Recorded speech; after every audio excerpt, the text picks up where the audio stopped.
तो आ जाइए, भगवान राम बड़े हुए हैं। ये अध्यात्म शक्तियां पता नहीं चलता कितनी जल्दी बड़ी होती है। एक दिन दशरथ के यहाँ देखो विश्वामित्र जी का पदार्पण हुआ और कहने लगे हम जंगल में यज्ञ करते हैं और राक्षस हमारे यज्ञ को पूरा नहीं होने देते हैं, तो हमें राम लक्ष्मण की जोड़ी दो। राम लक्ष्मण की जोड़ी को लिया है विश्वामित्र जी ने और जंगल में पहुंचे हैं भगवत प्रेमियों। भगवान राम ने कहा गुरुदेव आप अपने यज्ञ शुरू करो और मैं देखता हूं कि कौन आता है आपकी यज्ञ को विध्वंस करने। यज्ञ आरंभ हुए हैं, रोजाना की तरह राक्षस आने लगे। भगवान श्री राम और लक्ष्मण भैया दोनों उद्धार करते जा रहे, सबका उद्धार किया और उसके बाद गुरुदेव जी से कही जहां मर्जी हो वहां यज्ञ करो, अब आपके यज्ञ को कोई विध्वंस करने वाला नहीं है। इधर भगवान तो जंगल में भ्रमण कर रहे। जनकपुर में जानकी जी का जन्म हुआ और जहां भक्ति होती है, महाराज जनक के राज्य में सूखा पड़ रही थी, सूखा थी। और देखो मैं आपको एक बात और बता दे, जहां भक्ति नहीं होती है वहां रूखापन होता ही है। बोल गोविंद भगवान की। जहां भक्ति होती है, जहां भक्त रहते हैं वहां तो परमात्मा रहते हैं और जहां परमात्मा होते हैं वहां तो सीधाम वृंदावन है, आनंद ही आनंद बरसता है। तो जब जानकी भक्ति स्वरूप इनका जन्म हो गया तो जनक के राज्य में वर्षा हुई और एक तरफ चारों तरफ से क्या हुआ, आनंद की वर्षा हो गई। समझ लो हरी भरी फसल हो गई, सभी लोग आनंदमय हो गए। जानकी कोई साधारण नहीं है, एक भक्ति स्वरूप है और साक्षात लक्ष्मी स्वरूप है। बड़ी हो रही है, घर में काम करती है मैया के साथ में। एक दिन क्या देखा, महात्मा दधीच की हड्डियों का बना हुआ धनुष रखा है। अच्छा बेटियों की आदत होती है जब बड़ी हो जाए तो माँ के साथ घर में मदद जरूर करती है। जानकी जी मैया के साथ घर में काम कर रही थी तो क्या किया, धनुष उठाया जानकी जी ने और किसी जनक दुलारी सीता ने हर बचपन में कौतक दिखलाया।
जानकी जी ने धनुष को उठाया, दूसरी जगह रखा।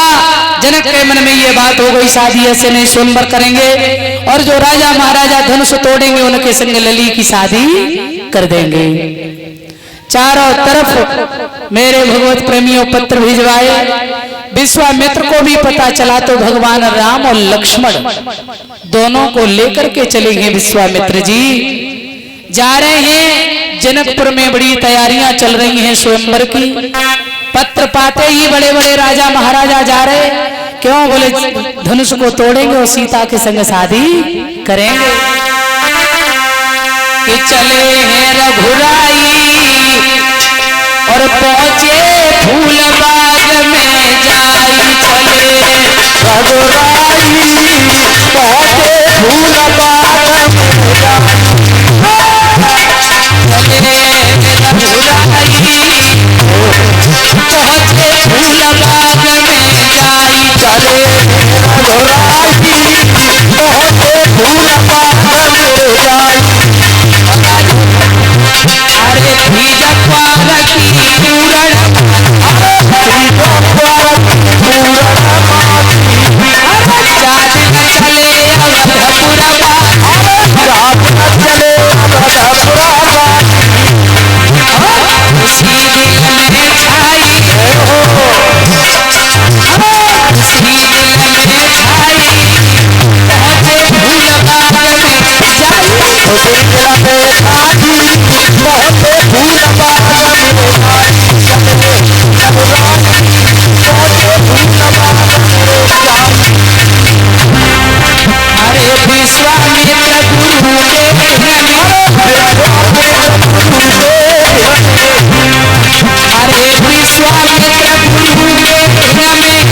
भगवान की।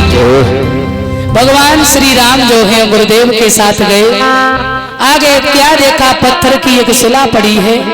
राम जी ने कहा गुरुदेव ये क्या है? बोले गौतम ऋषि की पत्नी अहिल्या श्राप से पत्थर की हो गई है और राम जी से कही आपका बहुत दिन से इंतजार कर रही है, जाओ और चरण रज से अहिल्या का कल्याण करो। भगवत प्रेमियों, भगवान श्री राम चले और चरण रज से, देखो राम है चेतन, अहिल्या है जड़, पत्थर है जड़। तो आज ब्रह्म रूपी राम ने, उस चेतन प्रभु ने उस जड़ से स्पर्श जब किया है तो जड़ भी चेतन में परिवर्तन हो गई, अहिल्या का कल्याण हुआ, स्त्री बनकर उड़ गई।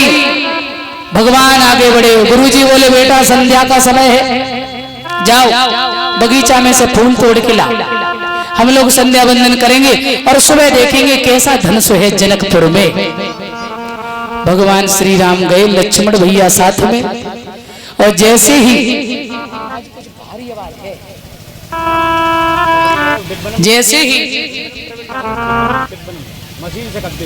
भगवान श्री राम बगीचा में पहुंचे, जानकी जी आरती का थाल लेकर चली सहेलियों के साथ में।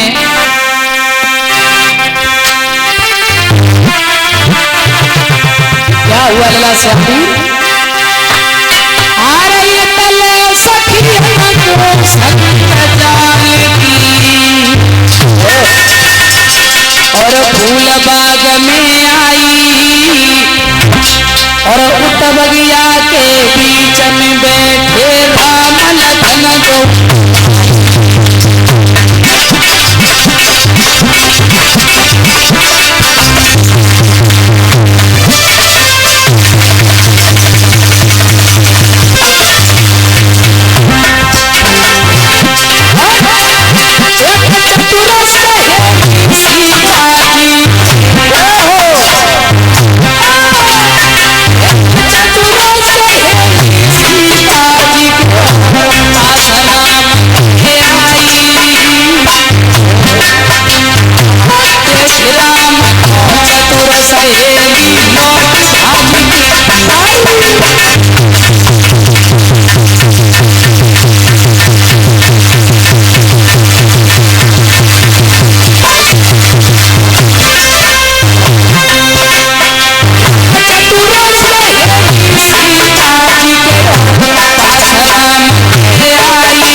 प्यारे सज्जनों,